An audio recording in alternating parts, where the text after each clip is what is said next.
How far would you go to protect your child? At what point would you stop brushing off their pain and take a good look at what they are going through? What if, in your silence, your child suffers great pain from someone they are supposed to trust? These are tough questions that challenge love, loyalty, and the responsibility of being a parent. But let me ask you this, dear viewer. If you found out that your child's pain was coming from someone who should be there to nurture and guide them, would you step in or ignore it? Chinonso came home from school one day, tears running down her face. Her school uniform was dirty, and the marks from her teacher's cane were still visible on her arms. She wiped her tears quickly as she walked into their modest but cozy home. "Mommy, Mommy!" Chinonso called out as she entered the sitting room, her voice quivering. Her mother, Ngozi, was seated on a chair, reading an old book. She looked up for a moment, her face showing a mix of concern and annoyance. "What is it now, Chinonso?" Ngozi asked, sighing as she marked her place in the book. She was used to hearing complaints from Chinonso, but often dismissed them, thinking it was just her being dramatic. Chinonso dropped her school bag and knelt beside her mother. Her face was swollen from crying. "Mommy, Mrs. Olamide beat me again today," Chinonso said in a broken voice.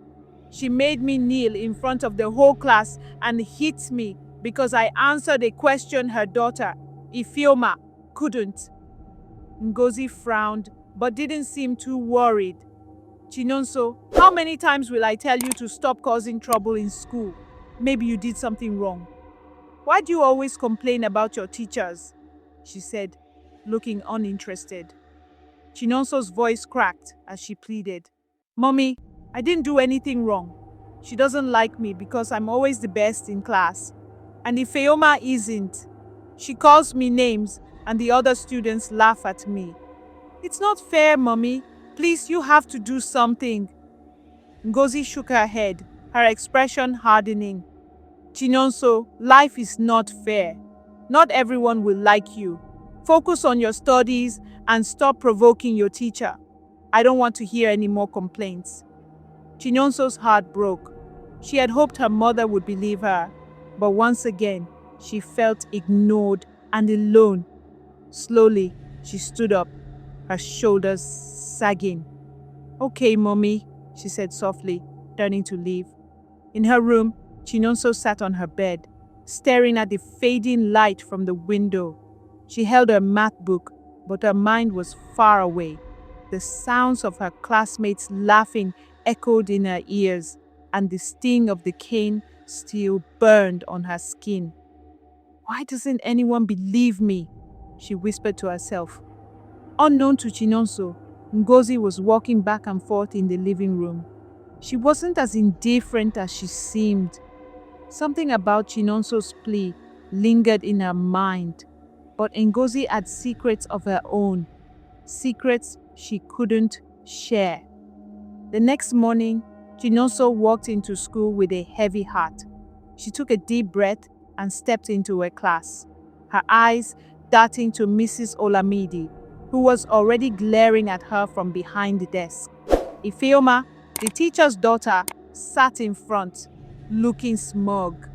"Chinonso," Mrs. Olamide's voice sliced through the air. "Why are you late?" I'm not late, Ma," Chinonso stammered. "Do you think I'm blind? Go and kneel at the back of the class." The class murmured as Chinonso walked to the back, her cheeks burning with embarrassment. She knelt on the cold floor, trying hard to hold back her tears. This had become her life. Day after day, Mrs. Olamide found new ways to humiliate and punish her. The other students didn't dare speak up, afraid they might become her next target. After school, Chinonso stayed behind, hoping to avoid Mrs. Olamide, but her plan failed. "Chinonso," Mrs. Olamide called, her voice sweet but cold. "Come here." Chinonso approached nervously, her heart racing. Yes, Ma, she asked, her voice trembling. Do you think you're better than everyone else because you always come first? Mrs. Olamide sneered. Let me tell you something, Chinonso. In this world, no one likes a show-off. If you keep trying to outshine my daughter, I will make your life even more miserable. Chinonso swallowed hard. Her voice barely came out. I'm not trying to outshine anyone, Ma. I just want to learn. The slap came out of nowhere, leaving Chinonso stunned and silent. Get out of my sight. Later that evening, Chinonso tried once more to talk to her mother. She showed her the marks on her arms, but Ngozi's response was the same. I'm tired, Chinonso. I have work tomorrow. Go to bed. Chinonso's heart ached. She felt so alone, and the anger and frustration inside her grew stronger each day. She didn't know how much longer she could bear it. The next day started with the same feeling of dread. As Chinonso prepared for school, she looked at her reflection in the mirror. Her eyes were swollen from the tears the night before. She fixed her uniform and combed her hair slowly, her movements slow and heavy. Chinonso, you'll be late, Ngozi called from the kitchen. I'm coming, Mommy, Chinonso replied quietly. The walk to school was a lonely one. The sun was bright and the streets were busy with people, but Chinonso felt invisible. Her mind replayed Mrs. Olamide's threats and the laughter of her classmates. When she got to school, she hesitated at the gate, feeling stuck. But the sound of the bell rang, and she forced herself to walk inside. She sat in the back of the class, trying to hide from everyone. When Mrs. Olamide walked in, the whole class went silent.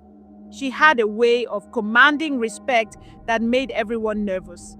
But for Chinonso, her presence was like a storm. Good morning, class, Mrs. Olamide said, her voice sharp. Good morning, Ma, the class responded. Before we begin today, let me remind you all that respect and obedience are important here. Some of you think you can do as you please, but not while I'm in charge. Her eyes rested on Chinonso as she spoke. Chinonso kept her head down, hoping not to attract attention. Now, let's solve some problems. Ifeoma, Mrs. Olamide's voice softened as she spoke to her daughter. Come and solve this equation. Ifeoma stood up confidently and walked to the board, but soon it was clear she couldn't solve it.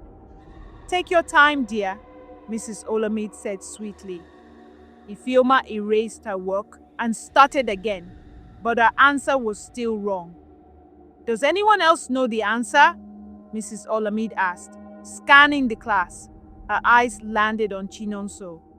You dare miss know-it-all. Show us how it's done. Chinonso hesitated, knowing this was a trap. But with everyone watching her, she couldn't refuse. She walked to the board, her hands shaking as she picked up the chalk. With a deep breath, she focused on the equation. In no time, she solved it correctly. The class clapped, but Ms. Olamide's face grew darker. Sit down, she snapped. Chinonso returned to her seat and her heart racing. By the time school ended, Chinonso was exhausted, not from the lessons, but from the constant tension. When she reached home, Ngozi was waiting for her in the living room. How was school today? Ngozi asked, her voice calm but laced with concern. It was okay, Chinonso replied hesitantly. Did anything happen? Chinonso shook her head, not wanting to worry her mother. No, Mummy, everything was fine. But Ngozi wasn't convinced. She could see the tension in her daughter's posture, the way her shoulders slumped as if she were carrying the weight of the world. Later that evening, as Chinonso did her homework, Ngozi stared out the window, lost in thought. The more she thought about her daughter's complaints about the bully she faces in school, the more unsettled she became. As the hours passed, the house grew quiet, but Ngozi's mind was restless. Memories she had buried long ago began to resurface. memories of the power she had once wielded, the life she had left behind to protect her daughter. She closed her eyes and took a deep breath, trying to calm the storm inside her. But deep down, she knew that if it came to it, she would do whatever it took to protect Chinonso, even if it meant unleashing the part of herself she had kept hidden for so long. The next morning, Ngozi decided to walk Chinonso to school. She didn't trust Mrs. Olamide, and her instincts told her to stay close. As they approached the school gate, Ngozi noticed the way Chinonso's steps slowed, her reluctance evident. "Chinonso," Ngozi said gently, "do you want me to talk to the principal?" Chinonso looked up at her mother, her eyes filled with a mix of hope and fear. "Will it help?" "It might," Ngozi said, "but only if you want me to." Chinonso hesitated, then shook her head. "No, Mommy, I'll be fine." Ngozi watched her daughter walk into the school, her heart aching. She wanted to shield Chinonso from the world, but she also knew that her daughter needed to face some battles on her own. But one thing was certain: if Mrs. Olamide pushed her too far, Ngozi wouldn't hesitate to act. The classroom was silent, the air thick with tension. Chinonso sat at her desk, her fingers trembling as she gripped her pen. She had tried to keep her head down all day, but Mrs. Olamide's simmering resentment had finally reached its breaking point. "Come to the front of the class," Mrs. Olamide commanded.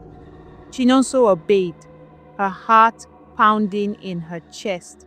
She could feel the eyes of her classmates on her, their curiosity and pity weighing heavily on her shoulders. "You think you're better than everyone else, don't you?" Mrs. Olamide sneered. "You think your brilliance gives you the right to disrespect authority?" "I didn't do anything wrong," Chinonso said quietly, her voice barely audible. "Silence!" Mrs. Olamide snapped, slamming her hand on the desk. "Kneel down!" Chinonso dropped to her knees, her cheeks burning with humiliation. Tears pricked her eyes, but she refused to let them fall. At home, Ngozi was pacing the living room, her instincts screaming that something was wrong. She had felt uneasy all day, and the thought of Chinonso suffering at the hands of Mrs. Olamide filled her with a rage she could no longer suppress. As the hours dragged on, Ngozi decided to go to the school. She couldn't ignore her instincts any longer. When Ngozi arrived at the school, the scene she walked into made her blood boil. Chinonso was still kneeling at the front of the classroom, her face streaked with tears, while Mrs. Olamide berated her in front of the class. "What is going on here?" Ngozi's voice ran out, silencing the room. Mrs. Olamide turned, startled to see Ngozi standing in the doorway. "This is a classroom, Mrs. Olamide," she said stiffly. "You have no right to budge in here. And you have no right to treat my daughter this way." Ngozi shot back, her eyes blazing. "Stand up, Chinonso." Chinonso scrambled to her feet, running to her mother's side. "I've had enough of your games, Mrs. Olamide," Ngozi said, her voice low and dangerous. "You've been tormenting my daughter out of jealousy, and it ends now." Mrs. Olamide smirked, her confidence returning.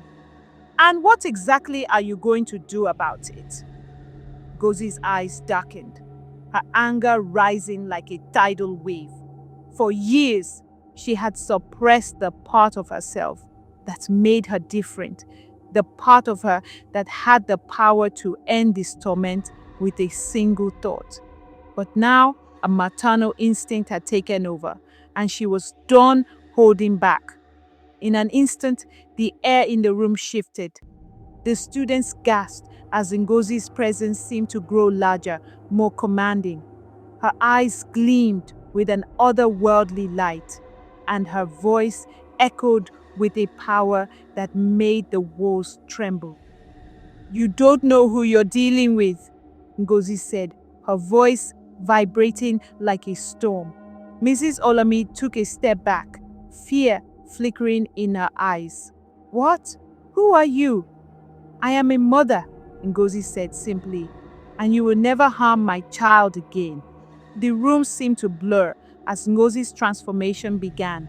Her skin shimmered like water under the sunlight. Her legs merged into a powerful tail, and she towered over Mrs. Olamide, her presence both beautiful and terrifying. The students screamed, scrambling to the corners of the room. Mrs. Olamide fell to her knees, trembling as she looked up at Ngozi. Please, Mrs. Olamide begged, her voice barely a whisper. I'm sorry, but sorry will not erase the pain you've caused my daughter. I will give you a chance to change. If I ever hear of you mistreating her or any other child again, you will regret it, Ngozi said. With a flick of her tail, Ngozi sent a surge of water through the room, drenching Mrs. Olamide and washing away her smugness. When the transformation faded, Ngozi stood in her human form once more, her expression calm but resolute.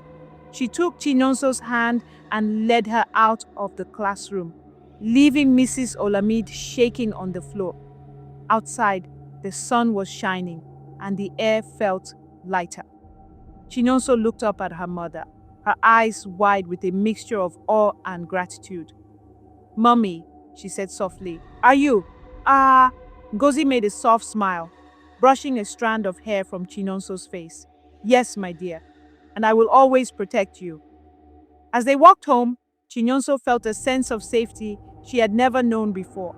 She knew her life would never be the same, but for the first time, she felt truly free. Thank you so much for watching. If you enjoyed it, don't forget to like, subscribe, and comment below. Hit the notification bell so you never miss an exciting new tale. See you in the next one.